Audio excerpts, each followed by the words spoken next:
What's up, YouTube? It's your boy DR2727. Shout out to my Transformers collectors, 1/12 scale collector, whatever you collect, shout out to you.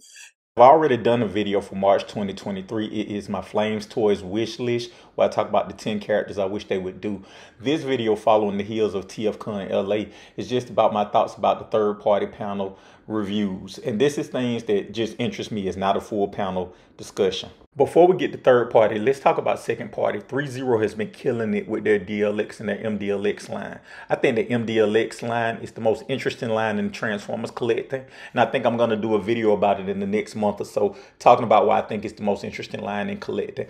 But they seem to be going pretty deep in it. They showed a side swipe, a hot rod, a Starscream, and a Magnus. So, you know, that's going to generate more Seekers and other stuff. And I think it's interesting to see where this line falls at, because I think that this line kind of missed its overall market appeal, even though I know it's wildly popular. But it's interesting to see the reveals they have and to see how far they'll go down this MDLX line, because I do think there's a market there. Next up, let's talk Astrobots. This line was wildly popular when it first came out around 5 years ago, and it kind of lost some of their steam, but they had made amazing bots. I remember I had one or two myself. Shout out to Jal Horton, the first friend I met in collecting, man, my brother.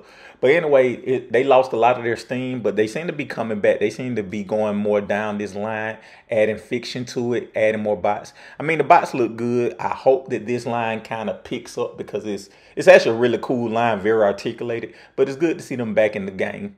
I don't collect that many legend scale figures outside of Iron Factory, but New Age did do something to interest me, and it's this Frankenstein, the Autobot X. I don't know if it's a builder figure, but the way it's displayed like it's a builder figure, I think that's very interesting, and I really like to see more third-party tackle builder figures, especially legend scale. I feel that's very much in the legend scale wheelhouse, and I feel that this is definitely a character you can do a builder figure with. Of course, we're going to talk about the GOAT Fans Toys, and I think they had a decent TFCon reveal. I mean, we've seen all of these before, but they showed progress on them. First up is Gears. I think he looks good. I think that he's an improvement over Grump, Bad Q's Grump, their version of Gears. Not that much, though. I do think he's better, but not by a lot. Now, I'm actually kind of turned off by the alt mode. I think the alt mode borrows too much from the toy and not as much from the real world. And I think the Bad Q did a good job with that. So I'm a little on the fence, but I'm going to get it because it's Fans Toys, of course. But I'm expecting this to be kind of a B figure, not an A figure.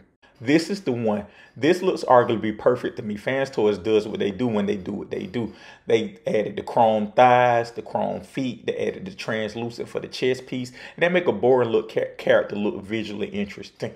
They gave 3 head options, which I think is too many. I would rather them give the IDW head option look and then give you other stuff. Like, I wish they would do like Mate Toys and give you the My First Blaster and the Trail Drinks, because these no-name characters in the actual G1 series who are actually fleshed out in IDW, I think they should give more nods to that than they do the G1 toy. But also, I like the alt mode too. You see what happens when they take the same alt mode as Gears and just make the front squared instead of rounded. It looks more realistic. So I like it. I think it kills the Bad Q version. Definitely buy for me. Finally, it's Fans Toys Scourge, and I think that this is going to be another knockout figure. I mean, it's going to be painted in the x-transbot. It looks painted out perfectly. It's going to be better built than x-transbots, and it's going to blend in with their Cyclonus and their Galvatron, 2 of the best MPs of all time, seamlessly. I think they all look wonderful together, arguably perfect together. I think that this is just another exciting release for me. I wish they wouldn't give so many faces and give a flight stand instead, but I'm not tripping on it. I really don't need the Target Master nightstick, but I wish all that money would go to a flight stand. But the alt mode looks good. You can do the face gimmick for those who care about it. The robot mode looks good. I mean, just another knockout release. Next up is good old XTB, and thank God they didn't have that much to show. But it is interesting that they are doing a legend scale defensor. I can say a lot negative about Keith, but what I cannot deny is that he's a businessman and he knows exactly what to do to make money. I think that this is smart. There's no legend scale defensor. I think that, you know, their skill set may be better suited for legend scale than it is to MP, because God knows they don't make an MP figure. But this is smart. If this is successful, I'm sure they're gonna have a Computron in this scale, or Abominus in this scale. Like, this is a very smart move for them. I'm always interested in what Iron Factory is doing. That's one of my go-to companies, and I think their animated Prowl falls right into their Samurai series line. So I think that's a smart choice. I've had two of their combiners and they're really well built. And to see them stepping outside with their Leo Kaiser, I think that this is a smart choice. I think that this is a great choice to keep the line going for a long time to tackle properties outside of G1. Along those same lines, I think that them using Beast Wars and injecting that into the Samurai series is very smart. Like, I think that this is how you get the next wave of Transformers fans interested in your line. And I think Iron Factory makes a great product, but I think that outside of G1, not too many people know about them. So this is a great way to introduce themselves to a new brand of collect. Next up is Vettron Labs, and they've had their fair share of criticism, but they pushing ahead and they showed prototypes of their scavenger, and it looks really good. It looks premium, it looks high end, it looks like it can be a real contender to the MMC and x-transbots.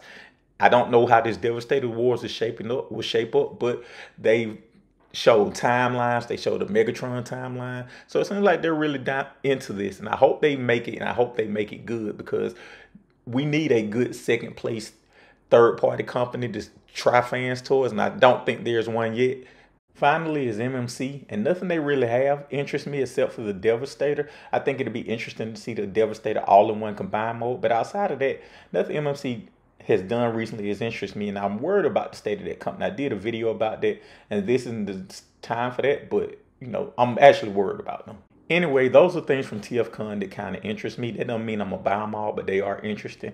I think that there's a misconception that third party don't have nothing to show and is lackluster because they don't have nothing to show. I think that that's actually not true. I think that they don't show that much at TFCons because there are 3 different TFCons. LA being the first one of the year and probably the least popular. So I think they save more of the juicier details for later TFCons. So like the Toronto and the Orlando one should have some really good stuff to show. Anyway, thank you guys for watching as always. Let me know your thoughts in the comments.